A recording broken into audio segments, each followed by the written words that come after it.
Τα οικονομικά δεν είναι απλώς αριθμοί, γραφήματα και πολύπλοκες θεωρίες. Στην πραγματικότητα είναι μια μεγάλη συναρπαστική ιστορία. Η ιστορία των επιλογών μας. Από το πιο απλό, το τι θα φάμε σήμερα, μέχρι το πώς ολόκληρες κοινωνίες αποφασίζουν για το μέλλον τους. Ελάτε να δούμε μαζί αυτή την αφήγηση. Για σκεφτείτε το λίγο. Κάθε μέρα, από το πρωί ως το βράδυ, παίρνουμε αποφάσεις, κάνουμε επιλογές. Αλλά γιατί? Γιατί ο κόσμος μας είναι έτσι φτιαγμένος? Γιατί δεν μπορούμε απλά να έχουμε ό,τι θέλουμε τη στιγμή που το θέλουμε? Η απάντηση λοιπόν κρύβεται σε μια σύγκρουση. Μια θεμελιώδη ένταση που βρίσκεται στον πυρήνα της ανθρώπινης ύπαρξης και διαμορφώνει κάθε οικονομική απόφαση από την πρώτη μέρα του πολιτισμού μέχρι σήμερα. Πάμε λοιπόν να μπούμε κατευθείαν στο ψητό, να δούμε την καρδιά του προβλήματος. Ας ανακαλύψουμε μαζί αυτό το αιώνιο δίλημμα, το γιατί, πολύ απλά, δεν μπορούμε ποτέ να έχουμε όλα όσα θέλουμε. Εδώ είναι λοιπόν η μεγάλη σύγκρουση. Από τη μία πλευρά είμαστε εμείς, οι άνθρωποι. Οι ανάγκες μας, οι επιθυμίες μας απλά δεν έχουν τέλος. Θέλουμε φαγητό, σπίτι, ασφάλεια, αλλά μετά θέλουμε και ταξίδια, ψυχαγωγία, καλύτερα αυτοκίνητα, περισσότερη γνώση. Και από την άλλη, η πραγματικότητα, οι πόροι που έχουμε στη διάθεσή μας, η γη, το νερό, τα ορυκτά, ακόμα και ο χρόνος μας, είναι πεπερασμένοι, είναι συγκεκριμένοι. Αυτό ακριβώς το μόνιμο, αυτό το αγεφύρωτο χάσμα, οι οικονομολόγοι το λένε στενότητα. Και προσέξτε, αυτό είναι το κλειδί. Δεν μιλάμε για έλλειψη χρημάτων. Το χρήμα είναι απλώς ένα μέσο. Μιλάμε για έλλειψη πραγματικών πόρων. Αυτή λοιπόν η σκληρή πραγματικότητα της στενότητας είναι που γεννά την ανάγκη για επιλογές. Και αφού λοιπόν δεν μπορούμε να τα έχουμε όλα, τι συμβαίνει? Αναγκαστικά, κάθε φορά που διαλέγουμε κάτι, ταυτόχρονα αφήνουμε κάτι άλλο. Κάθε επιλογή είναι και μια θυσία. Και αυτή η θυσία στα οικονομικά έχει ένα πολύ συγκεκριμένο όνομα. Είναι τόσο απλό μα και τόσο θεμελιώδες. Η στενότητά μας σπρώχνει, μας υποχρεώνει να διαλέγουμε. Κάθε φορά που αποφασίζουμε να χρησιμοποιήσουμε τους πόρους μας για κάτι, ταυτόχρονα αποφασίζουμε να μην τους χρησιμοποιήσουμε για όλα τα υπόλοιπα. Και κάπου εδώ συναντάμε μία από τις πιο βασικές ιδέες στα οικονομικά, το κόστος ευκαιρίας. Δεν είναι τα χρήματα που δίνουμε. Είναι αυτό από το οποίο παρετούμαστε. Αν ένας φοιτητής έχει 5 ευρώ και διαλέξει να φάει μια πίτσα, το κόστος ευκαιρίας δεν είναι τα 5 ευρώ. Είναι το χάμπουργκερ που θα μπορούσε να είχε αγοράσει αλλά δεν το έκανε. Είναι η καλύτερη εναλλακτική που θυσίασε. Και τώρα, ας το δούμε αυτό σε τεράστια εθνική κλίμακα. Μια κυβέρνηση έχει περιορισμένους πόρους. Χρήματα, εργάτες, μηχανήματα. Αν αποφασίσει να φτιάξει έναν μεγάλο αυτοκινητόδρομο, αυτοί οι πόροι δεν μπορούν να χρησιμοποιηθούν για να χτίσει ένα νέο σύγχρονο νοσοκομείο. Το νοσοκομείο που δεν χτίστηκε ποτέ. Αυτό είναι η θυσία. Αυτό είναι το πραγματικό κόστος του αυτοκινητοδρόμου. Λοιπόν, πώς παίρνουμε τις καλύτερες δυνατές αποφάσεις μέσα σε αυτό το πλαίσιο? Εδώ έρχεται η οικονομική αρχή. Στην ουσία, είναι η κοινή λογική σε εφαρμογή. Προσπαθούμε να πετύχουμε το μέγιστο δυνατό αποτέλεσμα με το ελάχιστο δυνατό κόστος. Να μεγιστοποιήσουμε το όφελος ελαχιστοποιώντας τη θυσία, δηλαδή το κόστος ευκαιρίας. Ωραία, καταλάβαμε το πρόβλημα. Στενότητα, επιλογές, κόστος ευκαιρίας. Ποια είναι όμως η απάντηση της ανθρωπότητας σε όλο αυτό? Πώς οργανωθήκαμε για να αντιμετωπίσουμε αυτή τη μόνιμη πρόκληση? Ας δούμε τη μηχανή που στήσαμε. Η απάντηση έχει ένα όνομα. Παραγωγή. Είναι ο τρόπος που βρήκαμε για να παίρνουμε τους περιορισμένους πόρους μας, τις πρώτες ύλες, και να τους μετατρέπουμε σε κάτι χρήσιμο, σε αγαθά και υπηρεσίες που καλύπτουν τις ατελείωτες ανάγκες μας. Και αυτή η διαδικασία έχει 3 βασικά στάδια, 3 τομείς. Ο πρωτογενής, εδώ παίρνουμε πράγματα κατευθείαν από τη φύση. Γεωργία, αλεία, εξόρυξη.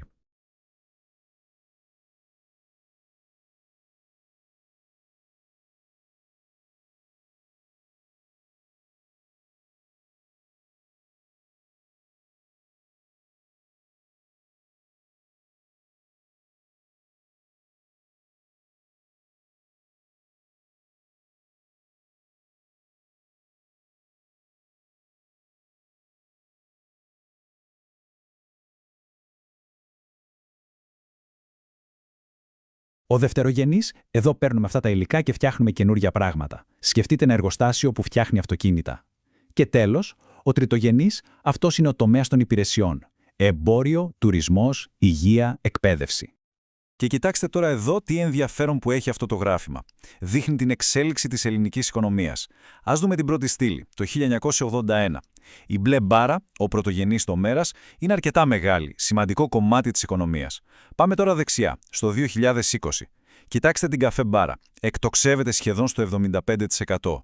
Ο τριτογενής τομέας, οι υπηρεσίες, κυριαρχεί απόλυτα. Αυτή ακριβώς είναι η εικόνα μιας σύγχρονης οικονομίας. Εντάξει, παράγουμε προϊόντα. Και μετά, πώς μοιράζονται αυτά? Πώς φτάνουν σε εμάς? Εδώ μπαίνει στο παιχνίδι ένας άλλος, πανίσχυρος μηχανισμός που όλοι γνωρίζουμε.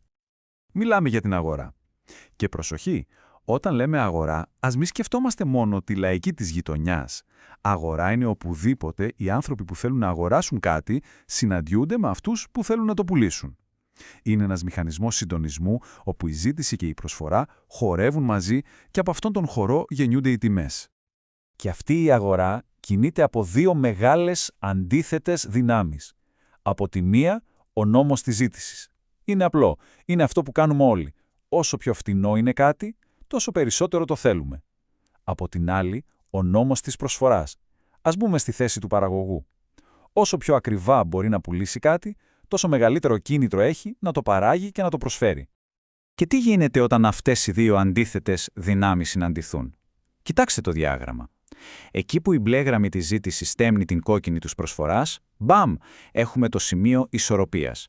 Είναι το μαγικό σημείο όπου η ποσότητα που θέλουν οι καταναλωτές είναι ακριβώς ίση με την ποσότητα που προσφέρουν οι παραγωγοί. Εκεί κλειδώνει η τιμή. Αν η τιμή είναι πιο πάνω, έχουμε πλεόνασμα, γεμίζουν τα ράφια. Αν είναι πιο κάτω, έλλειμμα, τρέχουμε και δεν φτάνουμε. Είδαμε λοιπόν το πρόβλημα, είδαμε την παραγωγή, είδαμε και την αγορά. Τώρα ήρθε η ώρα να τα ενώσουμε όλα.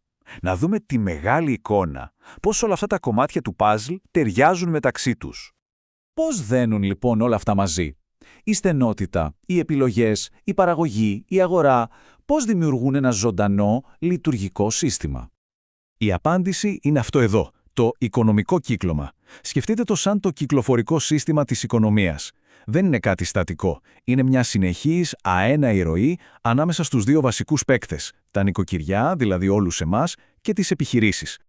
Και σε αυτόν τον αέναιο χορό έχουμε δύο ροές που κινούνται αντίθετα. Η μία είναι η πραγματική ροή.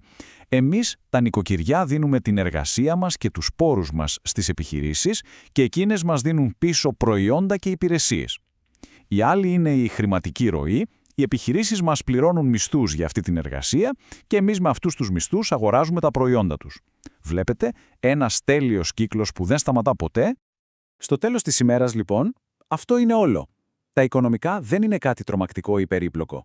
Είναι απλώς η ιστορία του πώς η ανθρωπότητα προσπαθεί, αιώνες τώρα, να διαχειριστεί τις ατελείωτες επιθυμίες της μέσα σε έναν κόσμο με πολύ συγκεκριμένα όρια.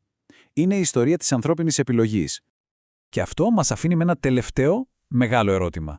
Αφού πλέον ξέρουμε πως κάθε επιλογή έχει ένα κόστος ευκαιρίας, πως κάθε ναι κρύβει μέσα του και ένα όχι, ποιο είναι το πραγματικό τίμημα των μεγάλων επιλογών που κάνουμε σήμερα ως κοινωνία? Ποια νοσοκομεία, ποια σχολεία, ποιο περιβάλλον θυσιάζουμε για τις προτεραιότητες που επιλέγουμε? Αυτή είναι ίσως η πιο σημαντική οικονομική ερώτηση από όλες.